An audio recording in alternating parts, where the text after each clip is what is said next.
And we'll kickstart this edition with some news. This is an exclusive story that we're getting you at this hour. The pressure is growing on controversial Islamic preacher Zakir Naik is what we are learning. Malaysia has decided not to give asylum to Zakir Naik. Malaysia has asked Zakir Naik to leave the country. Well, this is after the Modi government spoke to Malaysia and gave evidence against him. Zakir Naik, remember, has applied for asylum in UAE and Saudi Arabia as well. Both countries have refused to give him shelter. Maha Siddiqui, our deputy editor, is getting us the very latest on that big exclusive story that we're getting you at this hour. Maha, to begin with, explain to us how this really works, because the Prime Minister of Malaysia indicated that they have the right to not extradite Zakir Naik to India, but they still want him to leave the country. You're absolutely right, Sneha. So this is the information that our investigations editor Manoj Gupta has got for us, which suggests that the Indian government has been told that Zakir Naik will be asked to leave Malaysia. But this is in sharp contrast to what Malaysia has been publicly saying.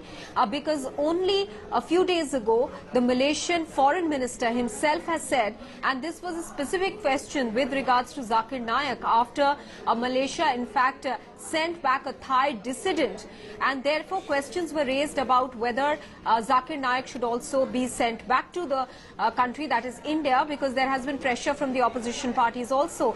But Sneha, to that specifically, the foreign minister said that, and he asked, in fact put it as a question saying, can we send back a person who we believe might not get a fair trial?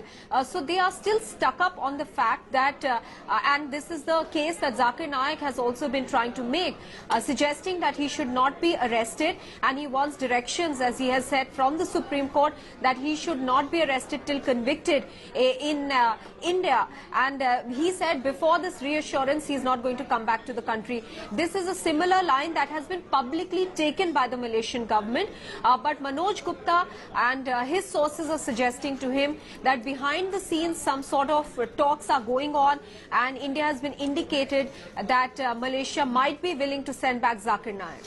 That's right, but you know, what also is a setback, Maha, to Zakir Naik is the fact that he's tried to apply for asylum in other countries as well, and that again has been turned down. What really are the options before him then? Again, Sneha, let me point out that as far as asylum and refuge is concerned, countries rarely divulge details, case-specific details to anybody. They keep it confidential.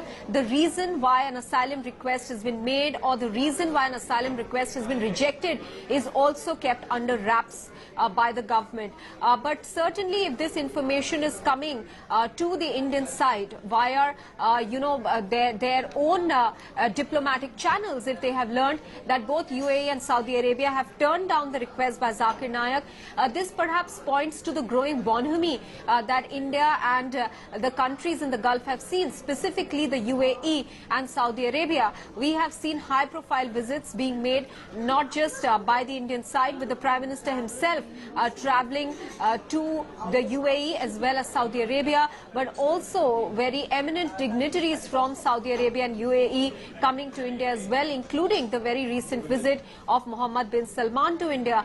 So maybe that is the information that has been shared at the diplomatic level, considering that India has in fact definitely improved its relationship in the Gulf region with the countries there, and the UAE and Saudi Arabia specifically have, there has been a lot of bonhomie. So through diplomatic channels that information could have been shared with India. Maha Siddiqui, thank you so much for getting us those details, Maha, with that exclusive story. Our investigations editor is telling us that India could really have some success if Zakir Naik is extradited to the country, but Malaysia says that they want him to leave, but they reserve the right to not extradite him.